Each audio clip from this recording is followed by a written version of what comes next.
Columbia Broadcasting System and its affiliated stations present Orson Welles and the Mercury Theatre on the air in The War of the Worlds by H.G. Wells.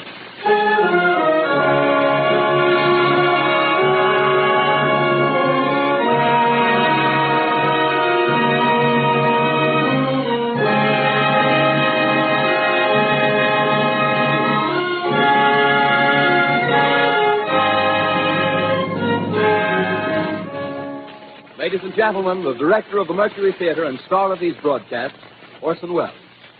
We know now that in the early years of the 20th century, this world was being watched closely by intelligences greater than man's, and yet as mortal as his own. We know now that as human beings busied themselves about their various concerns, they were scrutinized and studied, perhaps almost as narrowly as a man with a microscope might scrutinize the transient creatures that swarm and multiply in a drop of water. With infinite complacence, people went to and fro over the earth about their little affairs, serene in the assurance of their dominion over this small, spinning fragment of solar driftwood, which by chance or design, man has inherited out of the dark mystery of time and space. Yet across an immense ethereal gulf, minds that are to our minds as ours are to the beasts in the jungle, intellects vast, cool, and unsympathetic, regarded this earth with envious eyes and slowly and surely drew their plans against us. In the 39th year of the 20th century came the Great Disillusionment. Near the end of October, business was better. The war scare was over. More men were back at work. Sales were picking up. On this particular evening, October 30th, the Crosley service estimated that 32 million people were listening in on radios. For the next 24 hours, not much change in temperature. A slight atmospheric disturbance of undetermined origin is reported over Nova Scotia, causing a low-pressure area to move down rather rapidly over the northeastern states, bringing a forecast of rain accompanied by winds of light gale force. Maximum temperature 66, minimum 48. This weather report comes to you from the Government Weather Bureau. We take you now to the Meridian Room in the Hotel Park Plaza in downtown New York, where you will be entertained by the music of Raymond Raquello and his orchestra.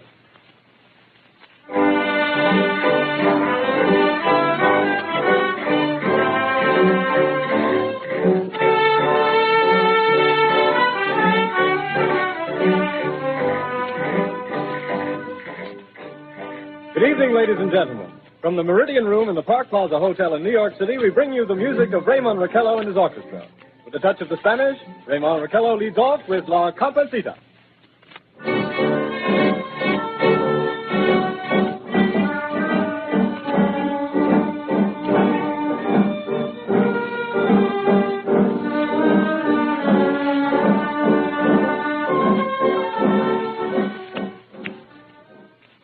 Ladies and gentlemen, we interrupt our program of dance music to bring you a special bulletin from the Intercontinental Radio News. At 20 minutes before 8 Central Time, Professor Farrell of the Mount Jennings Observatory, Chicago, Illinois, reports observing several explosions of incandescent gas occurring at regular intervals on the planet Mars. The spectroscope indicates the gas to be hydrogen and moving toward the Earth with enormous velocity. Professor Pearson of the observatory at Princeton confirms Farrell's observation and describes the phenomenon as, quote, like a jet of blue flame shot from a gun, unquote. We now return you to the music of Raymond Raquello, playing for you in the Meridian Room of the Park Plaza Hotel, situated in downtown New York.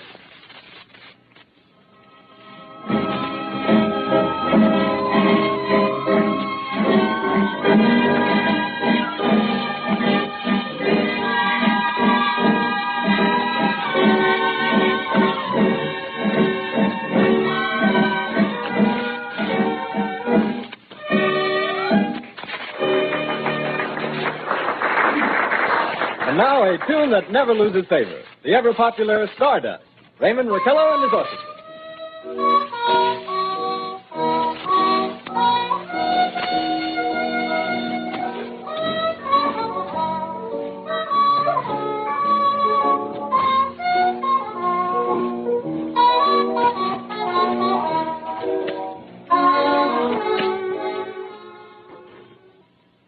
Ladies and gentlemen, following on the news given in our bulletin a moment ago, the Government Meteorological Bureau has requested the large observatories of the country to keep an astronomical watch on any further disturbances occurring on the planet Mars.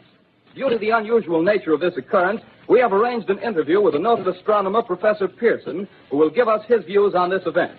In a few moments, we will take you to the Princeton Observatory at Princeton, New Jersey. We return you until then to the music of Ramon Raquello and his orchestra.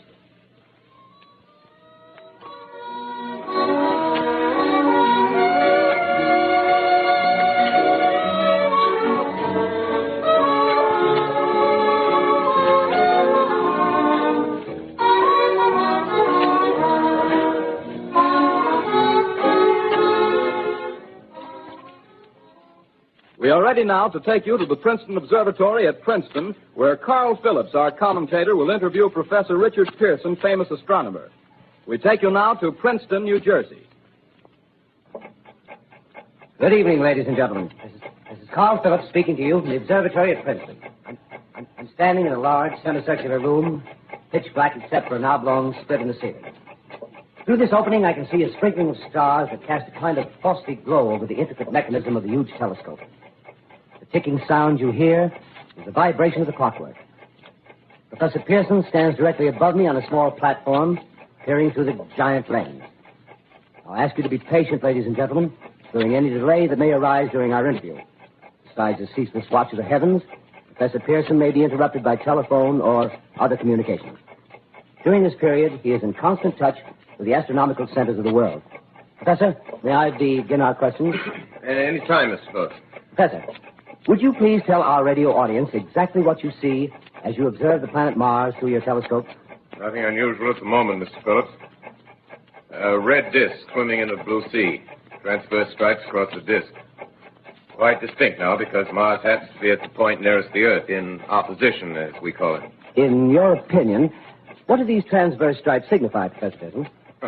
Not canals, I can assure you, Mr. Phillips. Although that's the popular conjecture of those who imagine Mars to be inhabited. From a scientific viewpoint, the stripes are merely the result of atmospheric conditions peculiar to the planet. Then you're quite convinced, as a scientist, that living intelligence as we know it does not exist on Mars? I should say the chances against it are 1,000 to 1. And yet, how do you account for these gas eruptions occurring on the surface of the planet at regular intervals? Phillips, I cannot account for it. By the way, Professor, for the benefit of our listeners, how far is Mars from the Earth? Approximately 40 million miles. Well, that seems a safe enough distance. Just a moment, ladies and gentlemen. Someone has just handed Professor Pearson a message. While he reads it, let me remind you that we are speaking to you from the observatory in Princeton, New Jersey, where we are interviewing the world-famous astronomer, Professor Pearson. One moment, please. Professor Pearson has passed me a message which he has just received. Professor, may I read the message to the listening audience? Certainly, Mr. Phillips. Ladies and gentlemen, I shall read you a wire addressed to Professor Pearson from Dr. Gray of the Natural History Museum, New York. Quote, 9:15 p.m. Eastern Standard Time. Seismograph registered shock of almost earthquake intensity occurring within a radius of 20 miles of Princeton. Please investigate. Signed, Lloyd Gray, Chief of Astronomical Division. Unquote. Professor Pearson, could this occurrence possibly have something to do with the disturbances observed on the planet Mars? Hardly, Mr. Phillips. This is probably a meteorite of unusual size, and its arrival at this particular time is merely a coincidence. However, we shall conduct a search as soon as daylight permits. Thank you, Professor. Ladies and gentlemen, for the past 10 minutes, we've been speaking to you from the observatory at Princeton, bringing you a special interview with Professor Pearson, noted astronomer. This is Carl Phillips speaking. We are returning you now to our New York studio.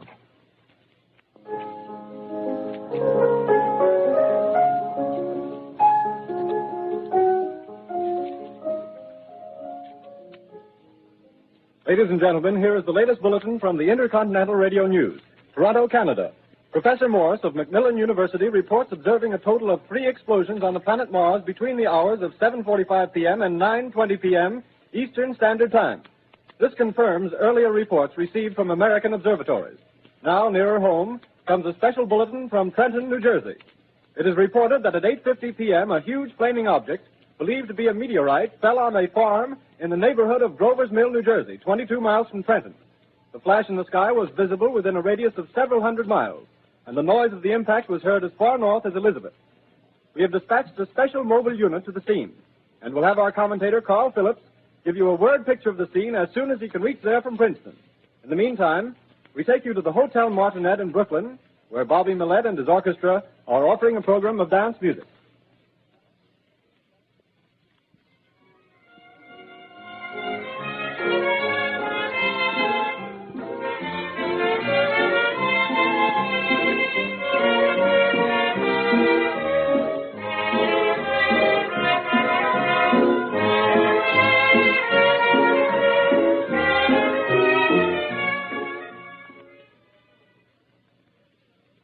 We take you now to Grover's Mill, New Jersey.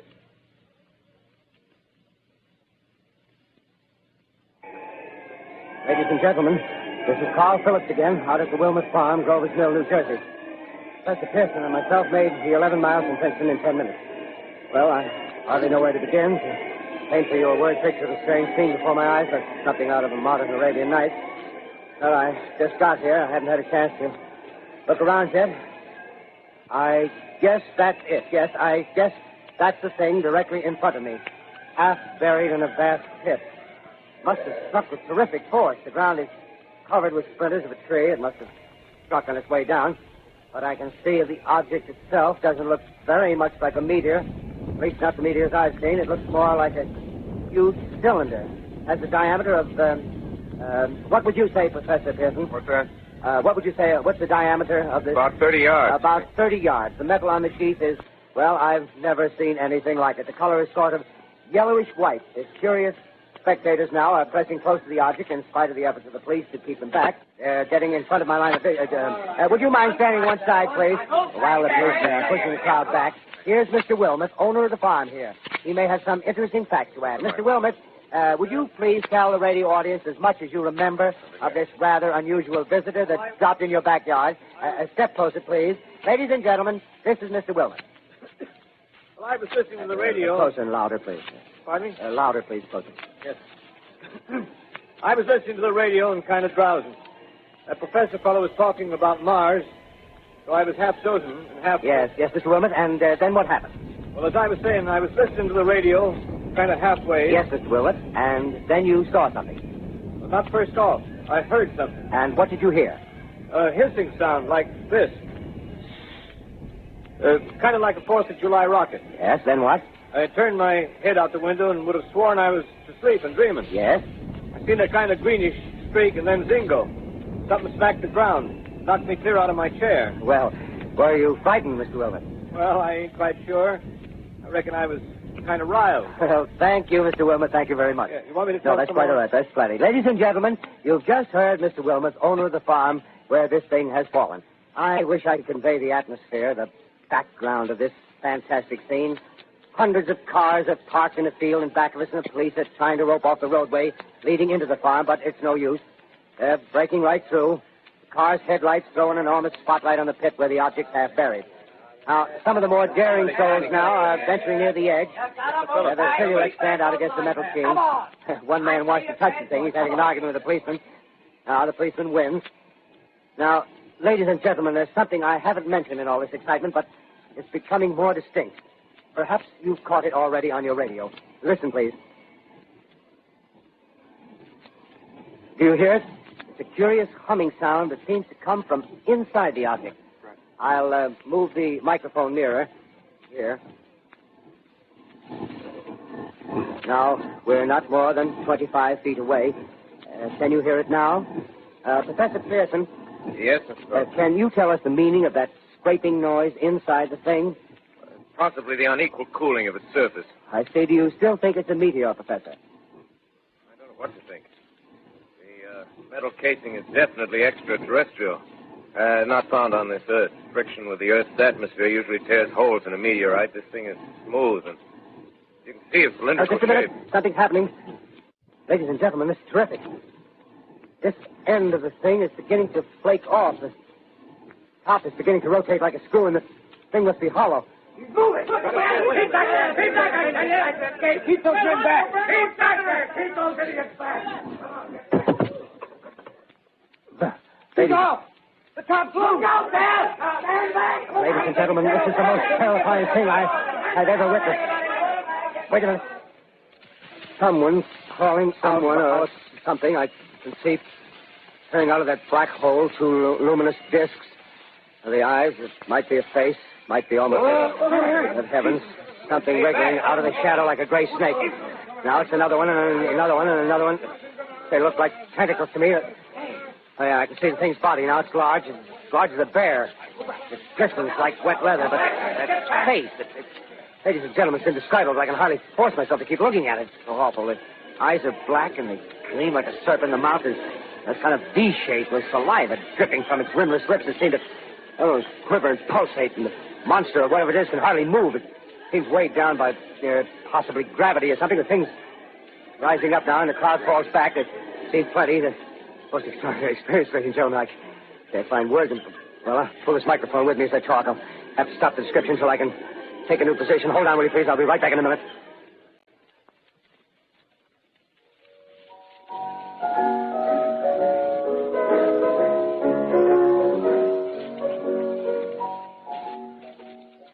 We are bringing you an eyewitness account of what's happening on the Wilmouth Farm, Grover's Mill, New Jersey.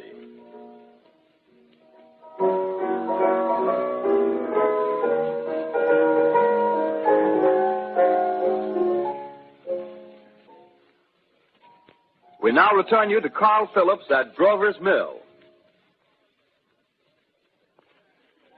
Ladies and gentlemen, am I on? Ladies and gentlemen, here I am, back of a stone wall that adjoins Mr. Wilmot's garden. From here, I get a sweep of the whole scene. I'll give you every detail as long as I can talk and as long as I can see.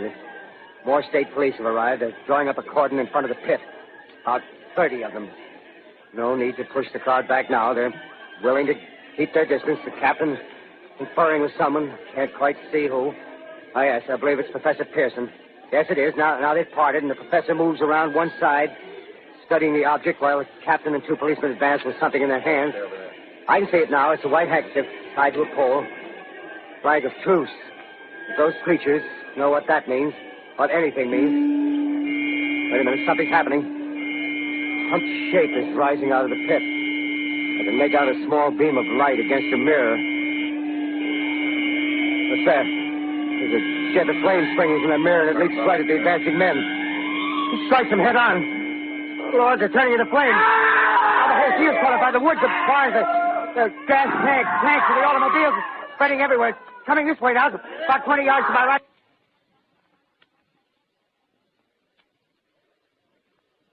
Ladies and gentlemen, due to circumstances beyond our control, we are unable to continue the broadcast from Grover's Mill. Evidently, there's some difficulty with our field transmission. However, we will return to that point at the earliest opportunity. In the meantime, we have a late bulletin from San Diego, California. Professor Indelkoffer, speaking at a dinner of the California Astronomical Society, expressed the opinion that the explosions on Mars are undoubtedly nothing more than severe volcanic disturbances on the surface of the planet. We continue now with our piano interlude.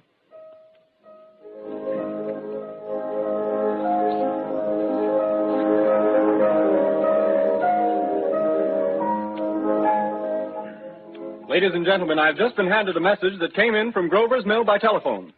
Just one moment, please. At least 40 people, including 6 state troopers, lie dead in a field east of the village of Grover's Mill. Their bodies burned and distorted beyond all possible recognition.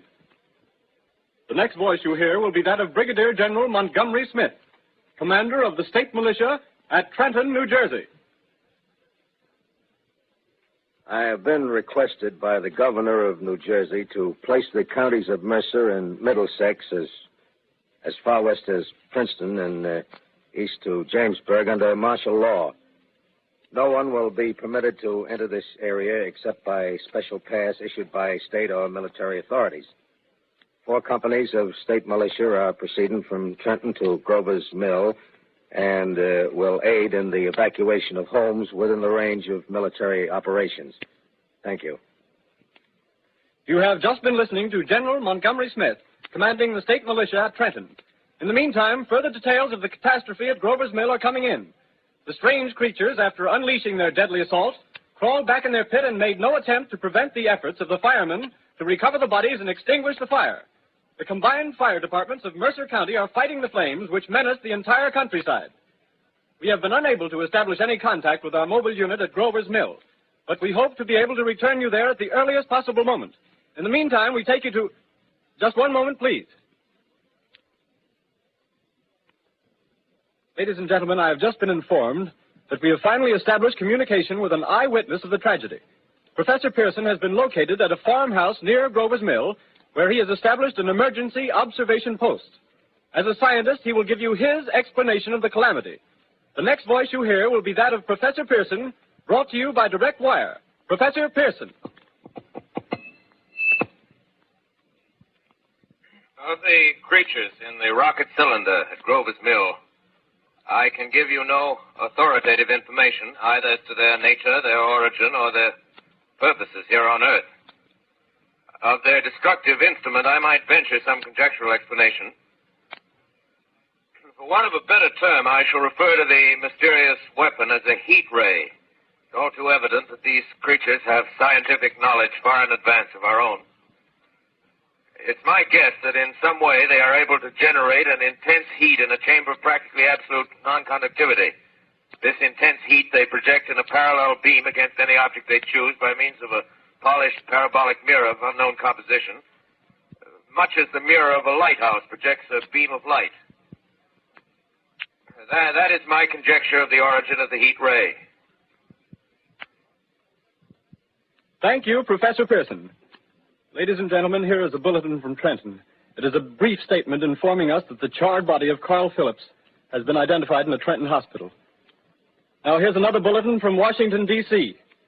The Office of the Director of the National Red Cross reports 10 units of Red Cross emergency workers have been assigned to the headquarters of the state militia, stationed outside of Grover's Mill, New Jersey.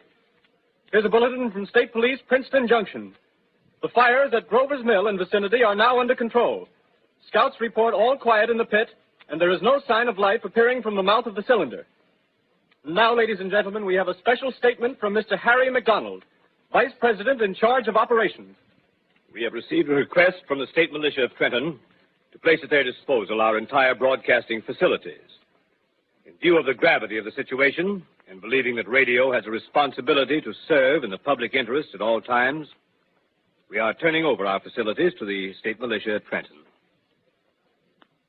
We take you now to the field headquarters of the state militia near Grover's Mill, New Jersey. This is Captain Lansing of the Signal Corps, attached to the state militia, now engaged in military operations in the vicinity of Grover's Mill. Situation arising from the reported presence of certain individuals of unidentified nature is now under complete control. The cylindrical object, which lies in a pit directly below our position, surrounded on all sides by 8 battalions of infantry, without heavy field pieces, but adequately armed with rifles and machine guns. All cause for alarm, if such cause ever existed, is now entirely unjustified. The things, whatever they are, do not even venture to poke their heads above the pit. I can see their hiding place plainly in the glare of the searchlights here. With all their reported resources, these creatures can scarcely stand up against heavy machine gun fire. Anyway, it's an interesting outing for the troops. I can make out their khaki uniforms crossing back and forth in front of the lights. Looks almost like a real war. There appears to be some slight smoke in the woods bordering the Millstone River, probably fire started by campers. Well, we ought to see some action soon. One of the companies is deploying on the left flank. A quick thrust and it'll all be over. Oh, wait a minute. I see something on top of the cylinder. No, it's nothing but a shadow. Now the troops are on the edge of the Wilmot Farm. 7,000 armed men closing in on an old metal tube. A tub, rather. Well, wait, that wasn't a shadow. It's something moving. Solid metal, kind of a shield-like affair rising up out of the cylinder. It's going higher and higher. What? It's standing on legs, actually rearing up on a sort of metal framework. Now it's reaching above the trees and the searchlights are on it. Hold on.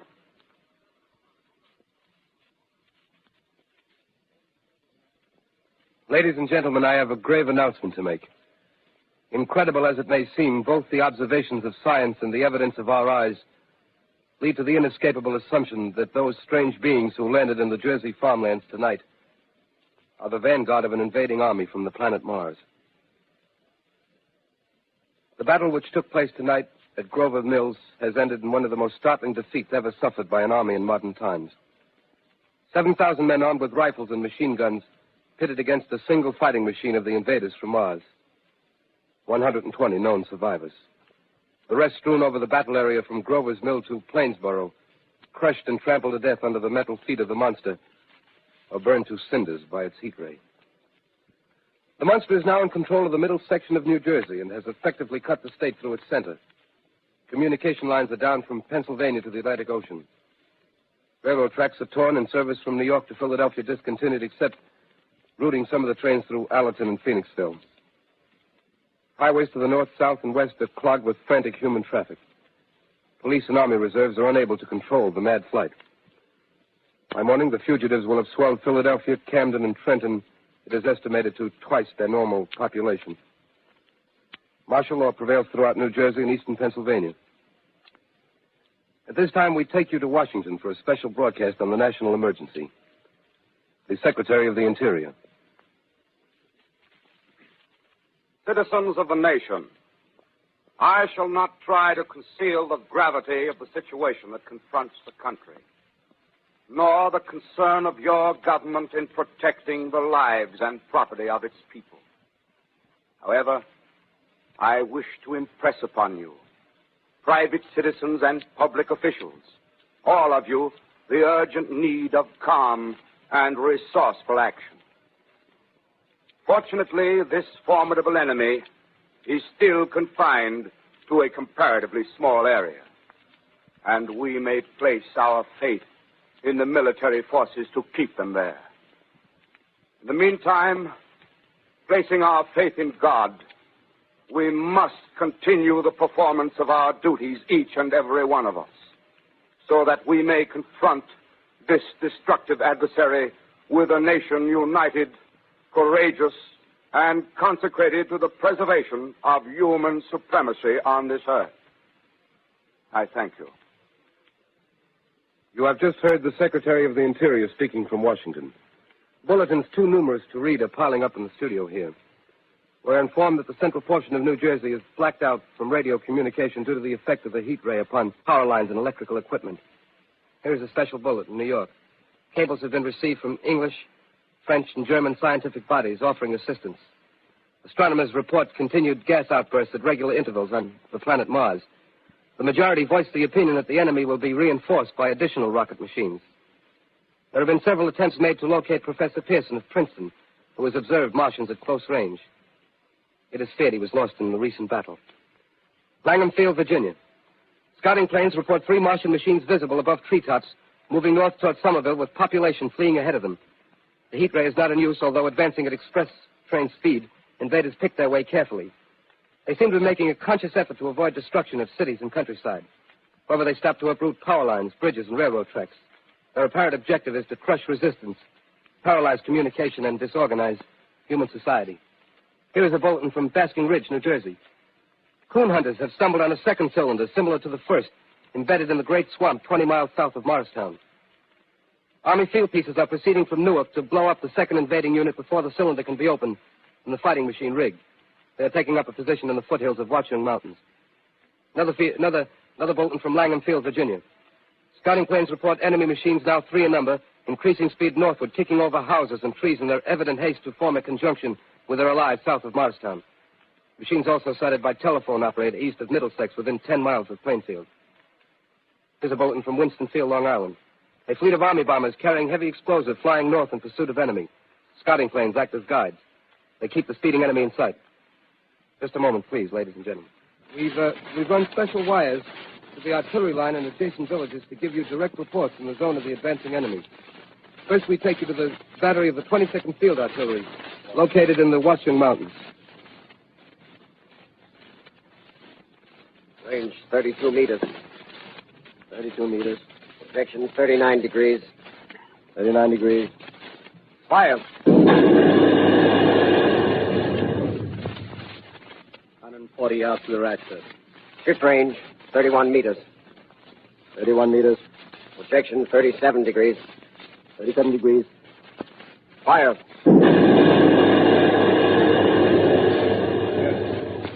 Hit, sir. Got the tripod of one of them.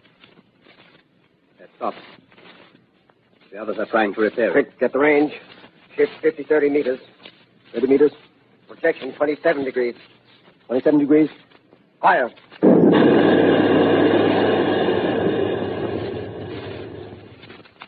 Can't see the shell lamp, sir. Letting off a smoke. What is it? Black smoke, sir. Moving this way. Lying close to the ground. Moving fast. Put on gas mask. Get ready to fire. Shift to 24 meters. 24 meters. Projection 24 degrees. 24 degrees. Fire.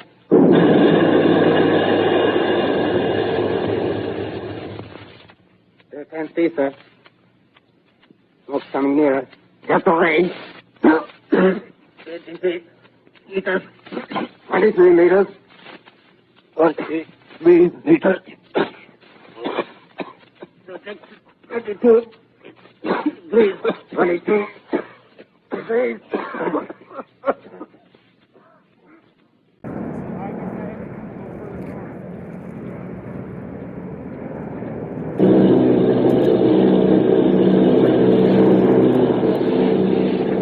Army bombing plane D-843 off Bayonne, New Jersey. Lieutenant Bolt, commanding 8 bombers, reporting to Commander Fairfax, Langham Field. This is Bolt reporting to Commander Fairfax, Langham Field. Enemy tripod machines now in sight. Reinforced by 3 machines from the Morristown cylinder. 6 altogether. 1 machine partially crippled. Believed hit by shell from Army gun in Watchung Mountains. Guns now appear silent. A heavy black fog hanging close to the earth of extreme density, nature unknown. No sign of heat ray. Enemy now turns east, crossing Passaic River into the Jersey marshes.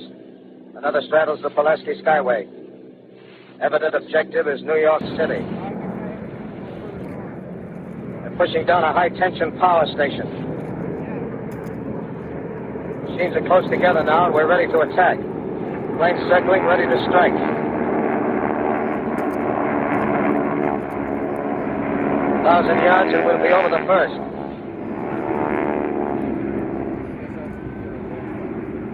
$800 yards.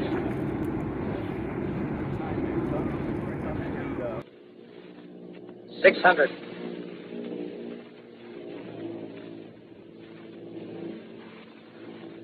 $400. $200. There they go. The giant arm raised. Green flash. They're spraying us with flame. 2,000 feet. Engines are giving out. No chance to release bombs. Only one thing left. Drop on them, plane and all. We're diving on the first one. Now the engine's gone. 8.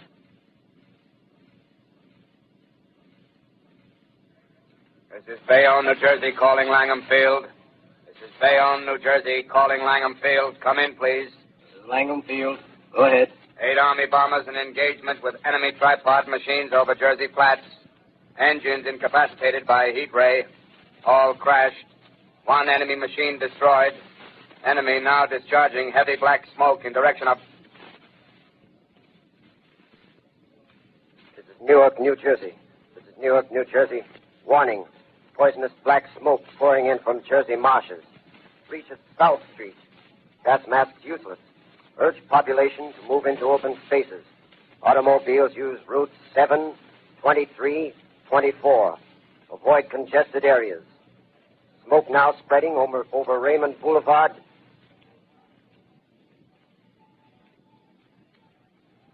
X2L calling CQ, 2X2L calling CQ, 2X2L calling 8X3R. Come in, please. This is 8X3R coming back at 2X2L. How's reception? How's reception? Okay, please. Where are you, 8X3R? What's the matter? Where are you?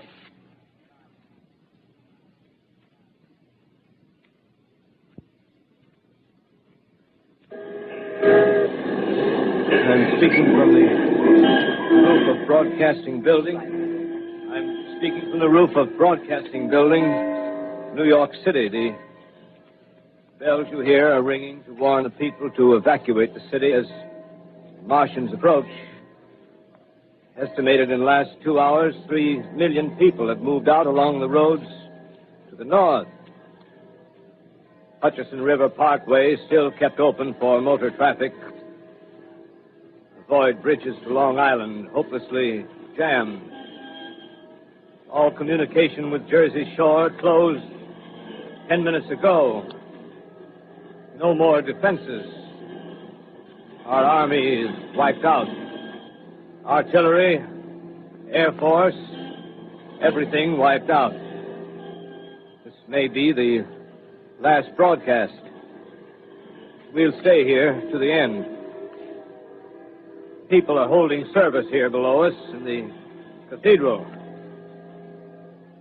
Now I look down the harbor, all manner of boats, overloaded with fleeing population pulling out from docks.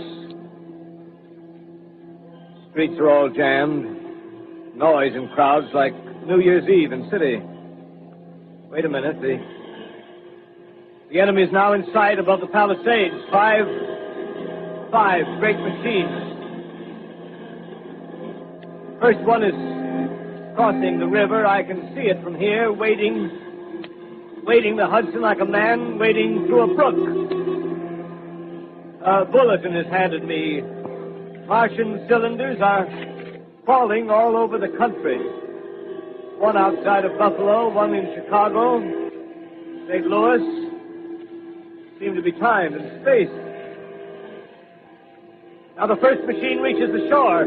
He stands watching, looking over the city. The steel cowlish head is even with the skyscrapers. He waits for the others. They rise like a line of new towers on the city's west side. Now they're lifting their metal hands.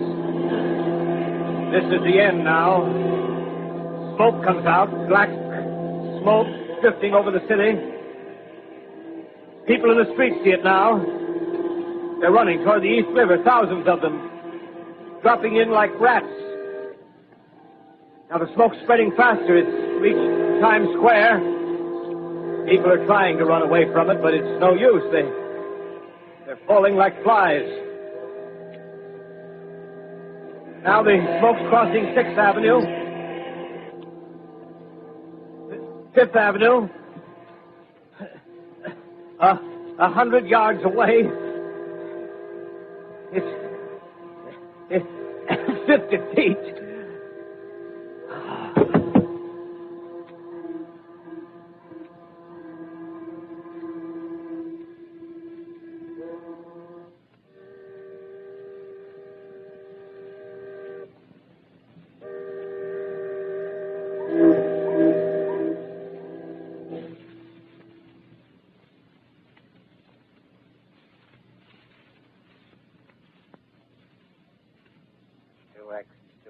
Calling, say Q.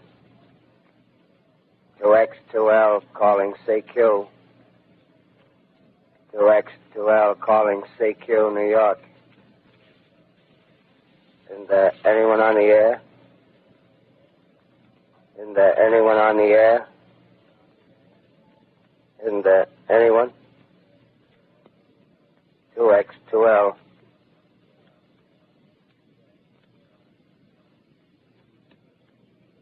You are listening to a CBS presentation of Orson Welles and the Mercury Theatre on the Air in an original dramatization of The War of the Worlds by H.G. Wells.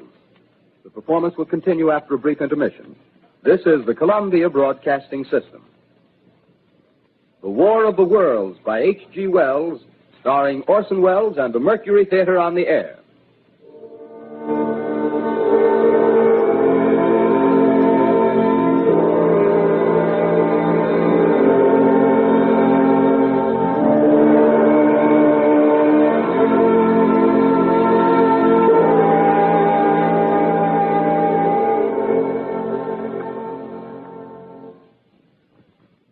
I set down these notes on paper. I'm obsessed by the thought that I may be the last living man on Earth. I've been hiding in this empty house near Grover's Mill. A small island of daylight cut off by the black smoke from the rest of the world. All that happened before the arrival of these monstrous creatures in the world now seems part of another life. A life that has no continuity with the present. Furtive existence of the lonely derelict who pencils these words on the back of some astronomical notes bearing the signature of Richard Pearson. I look down at my blackened hand and I try to connect them with a professor who lives at Princeton and who, on the night of October 20th, glimpsed through his telescope an orange splash of light on a distant planet.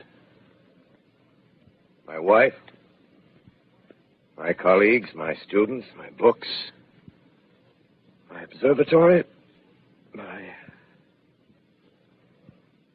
my world. Where are they? Did they ever exist? Am I Richard Pearson? What day is it? Do days exist without calendars? Does time pass when there are no human hands left to wind the clocks? In writing down my daily life, I tell myself I shall preserve human history between the dark covers of this little book that was meant to record the movements of the stars. But to write, I must live, and to live, I must eat. Find moldy bread in the kitchen and an orange not too spoiled to swallow. Keep watch at the window. Time to time, I catch sight of a Martian above the black smoke. The smoke still holds the house in its black coil, but at length there's a hissing sound, and suddenly I see a Martian mounted on his machine, spraying the air with a jet of steam as if to dissipate the smoke. I watch in a corner as his huge metal legs nearly brush against the house. Exhausted by terror, I fall asleep. Morning. Morning. Sun streams in the window. The black cloud of gas is lifted, and the scorched meadows to the north look as though a black snowstorm had passed over them. I venture from the house. I make my way to a road, no traffic. Here and there, a wrecked car, baggage overturned, a blackened skeleton. Push on north. For some reason, I feel safer trailing these monsters than running away from them. And I keep a careful watch. I've seen the Martians feed. Should one of their machines appear over the top of trees, I'm ready to fling myself flat on the earth. I come to a chestnut tree. October. Chestnuts are ripe. Fill my pockets. Must keep alive. 2 days I wander in a vague northerly direction through a desolate world. Finally, I notice a living creature. A small red squirrel in a beech tree. I stare at him and wonder.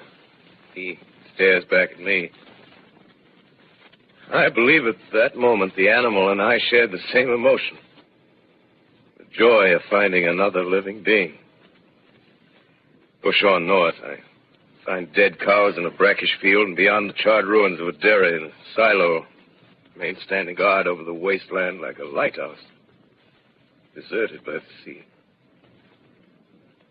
Astride the silo perches a weathercock. The arrow points north. North.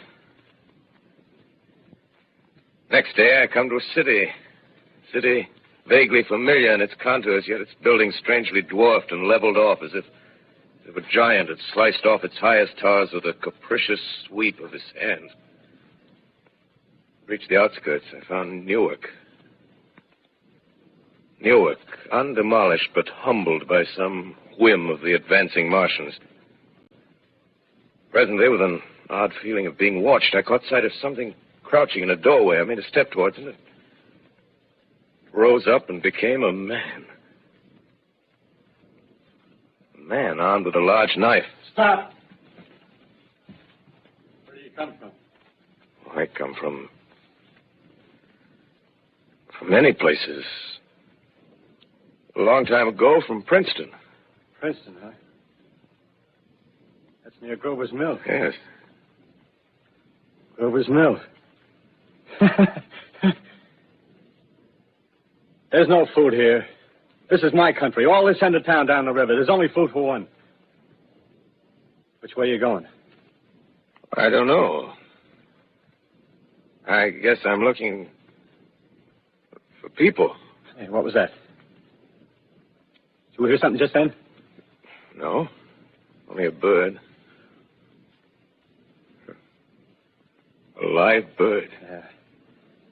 You get to know that birds have shadows these days. Hey, we're in the open here. Let's crawl in this doorway here and talk. Have you seen any Martians? No. They're going over to New York. Night, the sky's alive with their lights, just as if people were still living in it. By daylight, you can't see them. 5 days ago, a couple of them carried something big across the flats from the airport. I think they're learning how to fly. Fly? Yeah, fly. Then it's all over with humanity. Stranger, there's still you and I. 2 of us left. Yeah. They got themselves in solid. They wrecked the greatest country in the world. Those green stars, they're probably falling somewhere every night. They've only lost one machine. There isn't anything to do. We're done. We're licked. Where were you? You're in a uniform. Yeah, what's left of it. I was in the militia. National Guard. That's good. There wasn't any war. Any more than there's war between men and ants. Yes, but we're eatable ants. I found that out. What'll they do to us? I thought it all out. Right now, we're caught as we're wanted. A Martian only has to go a few miles to get a crowd on the run. But they won't keep on doing that. They'll begin catching us systematic, like keeping the best and storing us in cages and things. They haven't begun on us yet. Not begun? Not begun. All that's happened so far is because we don't have sense enough to keep quiet. Bothering them with guns and such stuff and losing our heads and rushing off in crowds. Now, instead of our rushing around blind, we got to fix ourselves up. Fix ourselves up according to the way things are now. Cities, nations, civilization, progress. Yes, but if that's so, what is there to live for? Well, there won't be any more concerts for 1,000,000 years or so and no nice little dinners at restaurants. If it's amusement you're after, I guess the game's up. What is there left? Life, that's what. I want to live. Yeah, and so do you. We're not going to be exterminated. And I don't mean to be caught either. Tamed and fattened and bred like an ox. What are you going to do? I'm going on. Right under their feet. I got a plan. We men as men, we're finished. We don't know enough. We got to learn plenty before we got a chance. We've got to live and keep free while we learn, see? I've thought it all out, see? Well, tell me the rest. Well, it isn't all of us that are made for wild beasts. That's what it got to. That's what it got to be. That's why I watched you. Watched you. All those little office workers that used to live in these houses. They be no good. They haven't any stuff in them. They used to run off to work. I've seen hundreds of them running to catch their commuter's train in the morning, afraid they'd get canned if they didn't. Running back at night, afraid they wouldn't be in time for dinner. Lives insured and a little invested in case of accidents. Yeah, and on Sundays, worried about the hereafter. Well, the Martians, they'll be a godsend for those guys. Nice, roomy cages, good food, careful breeding, no worries. Yeah, after a week or so of chasing around the fields on empty stomachs, they'll come and be glad to be caught. You've thought it all out, haven't you? Sure, you bet I have. That isn't all. These Martians are going to make pets of some of them. Train them to do tricks. Who knows, get sentimental over the pet boy who grew up and had to be killed.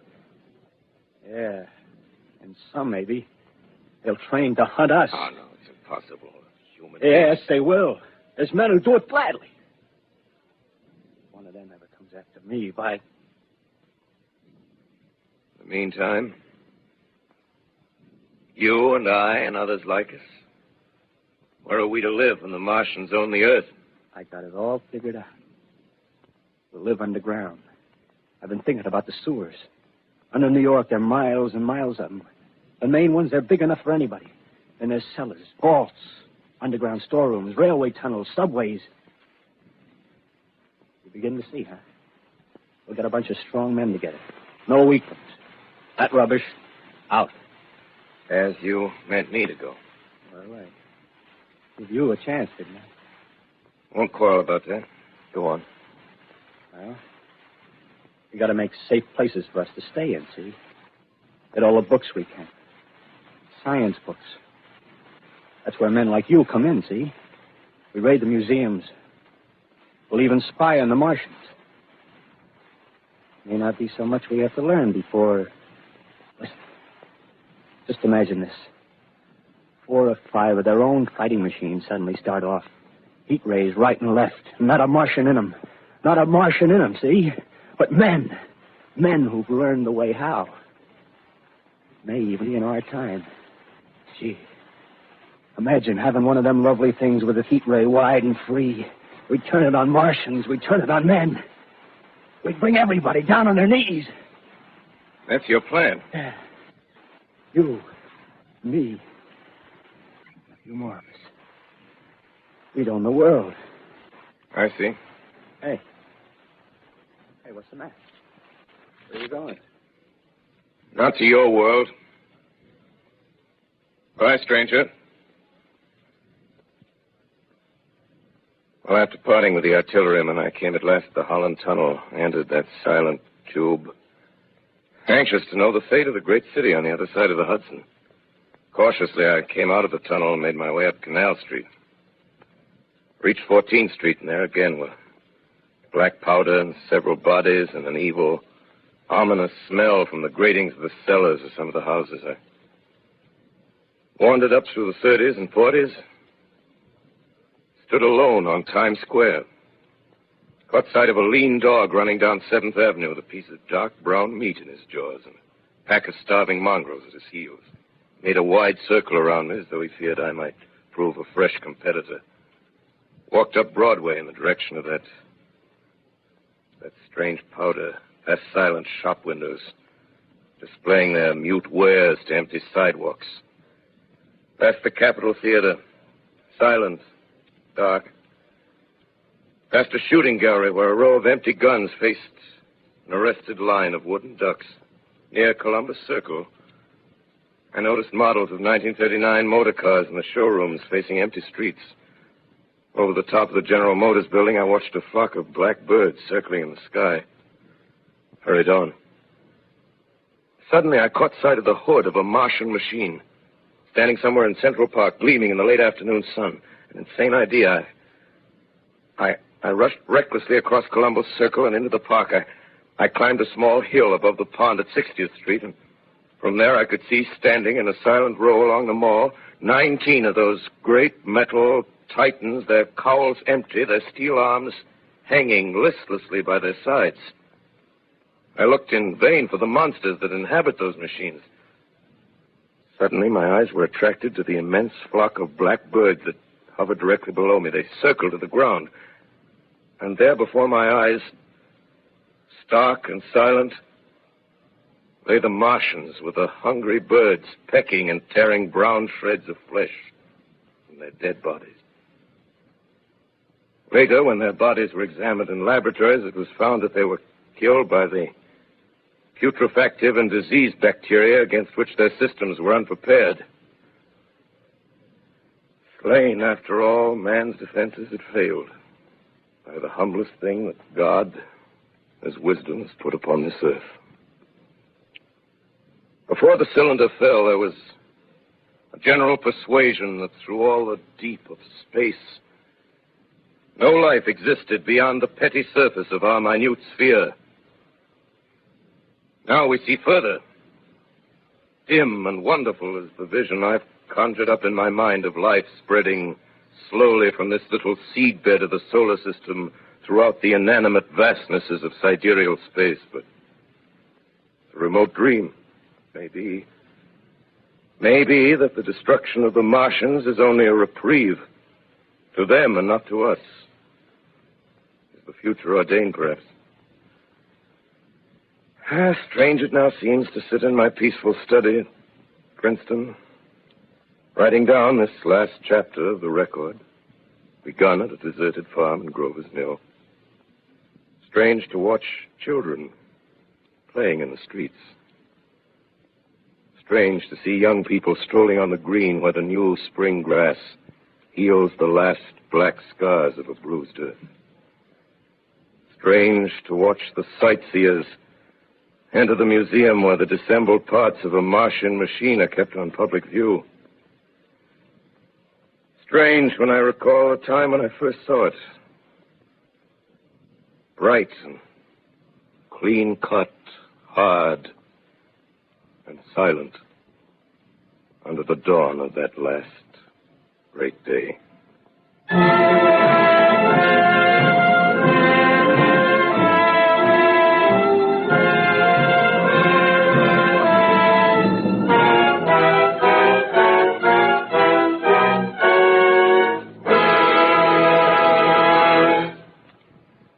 This is Orson Welles, ladies and gentlemen.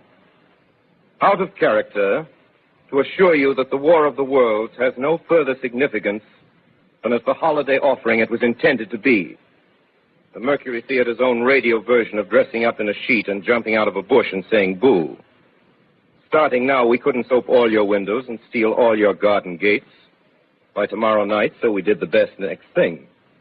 We annihilated the world before your very ears and utterly destroyed the CBS. You will be relieved, I hope, to learn that we didn't mean it, and that both institutions are still open for business. So goodbye, everybody, and remember, please, for the next day or so, the terrible lesson you learned tonight. That grinning, glowing, globular invader of your living room is an inhabitant of the pumpkin patch, and if your doorbell rings and nobody's there, that was no Martian, it's Halloween.